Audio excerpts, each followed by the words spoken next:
সেখানে আপনি জোর করে কি করে কেড়ে নিয়ে এলেন, তার প্রভাব আপনি আইনগত ব্যাখ্যা দেবেন। আর আপনার যদি তাই থাকে সেদিনকার চোখ রাঙানি, লোকাপে পুড়িয়ে দেব, জেলে ঢুকিয়ে দেব। স্যার, আপনার অনেক সাহস আছে, আপনি করে দেখান। আদিবাসী মানুষ মরতে জানে, মার খেয়ে খেয়ে মানুষগুলোর শরীর মন এরকমই তৈরি হয়েছে। আপনি করুন মশাই। নেড়া নিয়ে, নেরু নিয়ে, ভিটে নিয়ে, ডিটে নিয়ে, হাই রে হাই মাপাদ্দ গপদ্য নড়ির তারার নে গেই কাটা নাচের লাগে পাচের লাগে সেদাই লেখা বেতা বেতে জামান উড়ে লাগে তবে তব ভুল গিয়া হো, তবে তব ভুল গিয়া হো।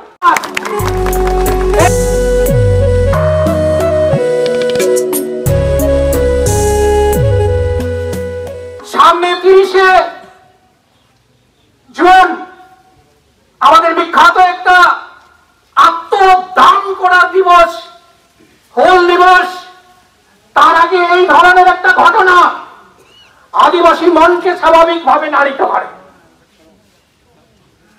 মারাংদে ট্রাইবেলদের, আদিবাসীদের মারাংদিদি মহেশ্বতা দেবী বলেছিলেন বিরসা মুন্ডার উদ্দেশ্যে, তিনি বলেছিলেন উলগুলোদের শেষ নেই, ভগবানের মরণ নেই। সিধু কানু আন্দোলনের সময় অনুরূপ ভাষায় আদিবাসী মানুষদের কণ্ঠে ধ্বনিত হয়েছিল, নেড়া নিয়ে, নেরু নিয়ে, ভিটে নিয়ে, ডিটে নিয়ে, হাই রে হাই মাপাদ্দ গপদ্য নড়ির তারার নে গেই কাটা নাচের লাগে পাচের লাগে সেদাই লেখা বেতা বেতে জামান উড়ে লাগে তবে তব ভুল গিয়া হো, তবে তব ভুল গিয়া হো। ঝাঁটি পাহাড়ির যিনি চার্জে আছেন, যিনি অফিসার, পুলিশ অফিসার, তিনি হয়তো জানেন নাই আদিবাসীরা কি জিনিস। এই নিরীহ সহজ সরল আপাত মানুষদেরকে, এদেরকে খেপালে কি হয় ইনি জানেন নাই, তাই ইনি অসভ্যতা করেছেন। ইনি হয়তো এখানকার ভৌগোলিক মানচিত্র জানেন নাই, মানুষের যে লোকেশন, এখানকার পপুলেশনের যে সংকট সেটা জানেন না। এখানে যে 60% আদিবাসী মানুষ বাস করে, প্রশাসন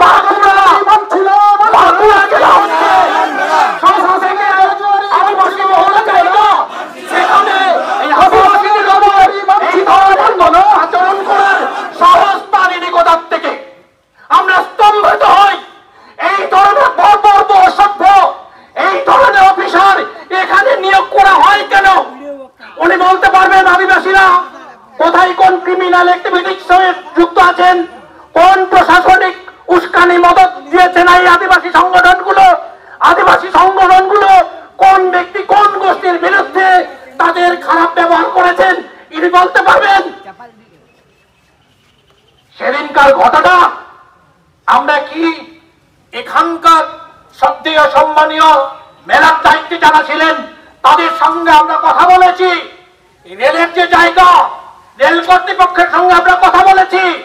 বলছেন না আপনারা তো আপনাদের ন্যায্য একটা সাংবিধানিক সচেতনতার কথা বলবেন, এর বাইরে তো কিছু না। আমরা দায়িত্ব নিয়ে বলেছিলাম যে স্যার আমরা সেখানে কিন্তু কোনো অপ্রীতিকর ঘটনা ঘটাতে দেব না। আমরা দায়িত্ব নিয়ে বলছি। ইনি কোথা থেকে, কোনখান থেকে কোন একটা ঊর্ধ্বতন কর্তৃপক্ষে অর্ডার পেলেন যে অর্ডারে বলে আদিবাসীদেরকে জানা পাই করা যেতে পারে? আপনি কি মনে করেন এই আদিবাসী এখনো যারা অর্থ উলঙ্গ, যাদেরকে আপনাদের মতো মানুষ অসভ্য বর্বর জঙ্গলি বলে গণ্য করেন বা খাম দেয়, আপনি তাদের দলে কেন ভিড়লেন মশাই? আদিবাসীদের অধিকার ধ্বংসকারী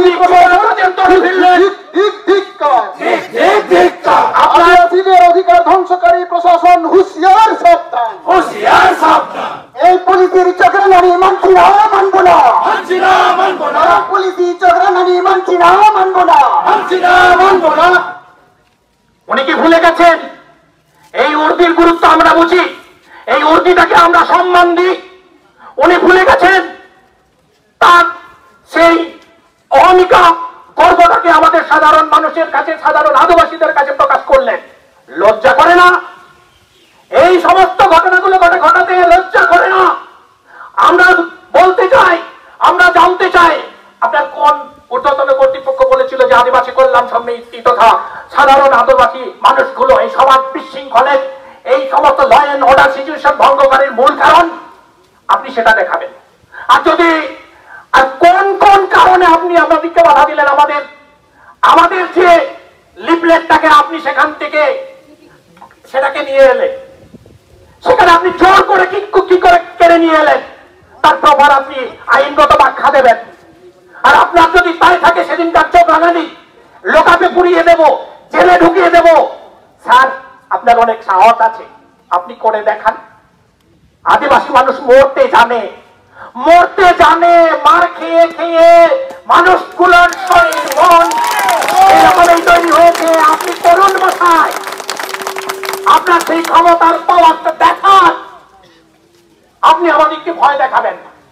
এই সমস্ত ভয়ে আমরা ভীত নই। আমরা বুক খাটতেও জানি, আমরা মাটি কাটতেও জানি, যেখানে সেখানে কাজ করতে পারি। আমাদেরকে ভয় দেখাবেন না। আমরা কোনো ভদ্র মানুষের মুখোশের আড়ালে আমাদেরকে লুকিয়ে রাখার চেষ্টা করি না। এই ঘটনাগুলো আমি স্বাভাবিকভাবেই বলবো, এটা ট্রাইবেল আদিবাসী মানুষদের জন্য নয়, বৃহত্তর আপনি একটা মানবিকতাটাকে, মনুষ্যত্ববোধটাকে লঙ্ঘন করেছেন। আমরা বলে থাকি, আমি এই কথাটা প্রায় বলে থাকি, আমরা মানবতা বলে একটা কথা ব্যবহার করি। কাল ভরা একটা শব্দ মানবতা। মানবতার ডেফিনেশন কি? আমি আমার মতো করে মনে করি যে কনসেপ্ট, যে বোধ সমস্ত মানুষকে এক এবং অভিন্ন এই ধারণায় বশবর্ত করে, সেটাই হচ্ছে মানবতা। আপনি সেই মানবতাকে চিনতে পারলেন? আপনি সেই মানবতাটাকে চিনতে পারলেন না। তাদের উপর আপনার অত্যাচার, এই পিছিয়ে পড়া সাধারণ দরিদ্র প্রায় মানুষের উপর অত্যাচার করে আপনি আপনার প্রমোশনের রাস্তা কি করছেন? পুলিশি গাজোয়ারি কখনো মানছি না, মানবো না। পুলিশি গাজোয়ারি কখনো মানছি না, মানবো না। আদিবাসীদের অধিকার ধ্বংসকারী পুলিশ, তুমি হুঁশিয়ার, সাবধান। কথা হচ্ছে এইসব মৌলিক নৈতিক অধিকার দাবি দেওয়ার কথাগুলো উঠছে। আপনার কাছে লোকাল কোনো সমস্যা তৈরি হয়েছে, তার প্রমাণ আপনি কারণ দেখাতে পারবেন? কিছু কারণ দেখাতে পারবেন। আপনার মূল উদ্দেশ্যটাই হচ্ছে এই মানুষগুলোকে, এদেরকে মাথা উঁচু করে তাদের কথাগুলোকে এদেরকে ধ্বনিত করা যাবে না, এদের কথাগুলোকে প্রকাশ করানো যাবে না। আপনার কি জানি কোন স্বার্থ ছিল? আপনি হয়তো ভেবেছেন যে আমি যেহেতু একজন অফিসার, এটা আমার জমিদারির ব্যাপার, আপনার এগুলোকে জমিদারির ব্যাপার মনে করেছেন। আপনি ভুলে গেছেন আপনি আমাদেরকে রক্ষা করবেন, law and order situation maintain করবেন। আপনি রক্ষক হয়ে আপনি ভক্ষকের ভূমিকা পালন করবেন। এর জন্য আপনাকে আমি মনে করি শুধু সাধারণ আদিবাসী মানুষ নয়, সমস্ত মানুষই আপনাকে ধিক্কার জানাবে, ধিক্কার জানানো উচিত। স্থানকাল পাত্র দেখে আপনাকে কাজ করতে হবে, এটা কিন্তু আপনার মাথায় রাখতে হবে। প্রত্যেকটা মানুষের যেটাকে বলে সাস্টেনেবল ডেভেলপমেন্টের জন্য আপনার দায়িত্ব আছে। সামাজিক ভাবে, অন্যান্য ভাবে, আইন শৃঙ্খলাগত ভাবে এই সাস্টেনেবল ডেভেলপমেন্টের জন্য আপনি আপনার দায়িত্ব পালন করবেন, এটাই আমরা আশা করি। এই যে আপনার যা কিছু, এই যে পদের জন্য যা কিছু আপনি যে পারিশ্রমিক পান, আপনি ভুলে যান নাকি? কাদের দৌলতে, কাদের জন্য?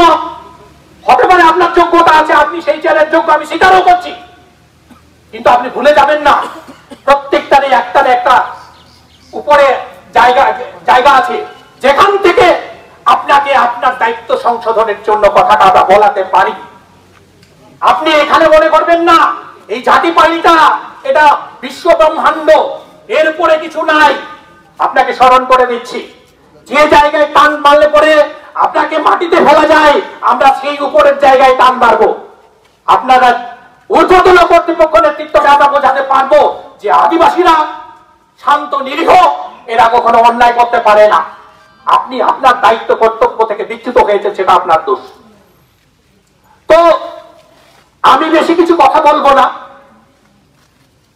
আপনারা উপস্থিত সকলেই বিলক্ষণ অবগত আছেন, বিলক্ষণ ভাবে বুঝতে পারছেন এহেন পরিস্থিতি যদি আমাদের বাঁকুড়াতে যাবে কোথায়? আমি অনেকবারই বলেছি, আদিবাসীরা আজকে নিজের জায়গায়, অনেক জায়গায় বলেছি যে এরা নিজ ভূমে পরবাসী, এবং এই জন্যই প্রশাসন বারবার বলে থাকে আমরা তো দেই না, তোমাদের টাকা নাই, পয়সা নাই, কাপড় নাই, চোপড় নাই, ওর তো ঘুরে বেড়াবে, সেটা আমাদের দায়িত্ব নাই। এই প্রশাসন গুলো বলতে পারে, এরা বলতে পারে যে এটা ভগবান দায়ী, তোমাদের এই অবস্থার জন্য ভগবান দায়ী। নৈসর্গিক নিয়মেই আদিবাসীরা পরাধীন কথাটা বলে থাকে। আমি তাই আদিবাসীদেরকে, আমরা আমাদের উপস্থিত সকলকে সসম্মানে শ্রদ্ধার সঙ্গে বলবো, নিজ অধিকার, নিজ সচেতন, নিজেদের যা কিছু দাবি দেওয়ার কণ্ঠ উচ্চস্বরে বলার আপনারা অভ্যেস প্র্যাকটিস করুন। বীরভোগ কাব্যের বসুন্ধরা, এটা চিরদিন সত্য। আজকাল দিনে যদি আপনি ট্যালেন্ট নিয়ে এই সমস্ত মানুষদের মোকাবিলা করতে না পারেন, আপনার একতা ঐক্যের মাধ্যমে এই সমস্ত মানুষগুলোকে আপনারা যদি মোকাবিলা না করতে পারেন, বিলুপ্ত প্রায় হয়ে যেতে বেশি দিন লাগবে না। এই যোদ্ধার মৌলিকতা সর্বসত্য, এই কথাগুলো চিরন্তন সত্য। তাই একত্রিত হয়ে এই সমস্ত মোকাবিলা গুলো করতে হবে। একতার যে শক্তি, সেটা বিজ্ঞানও বলে, বিজ্ঞান সত্য। আর আপনি একতা না হলে কিন্তু এই সমস্ত মানুষগুলো আপনার পেছনে সামনে টেনে আপনাকে যা ইচ্ছা তাই না করতে পারে।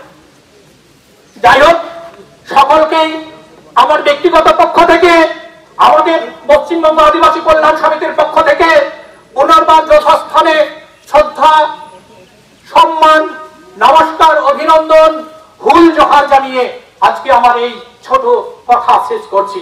জোহার।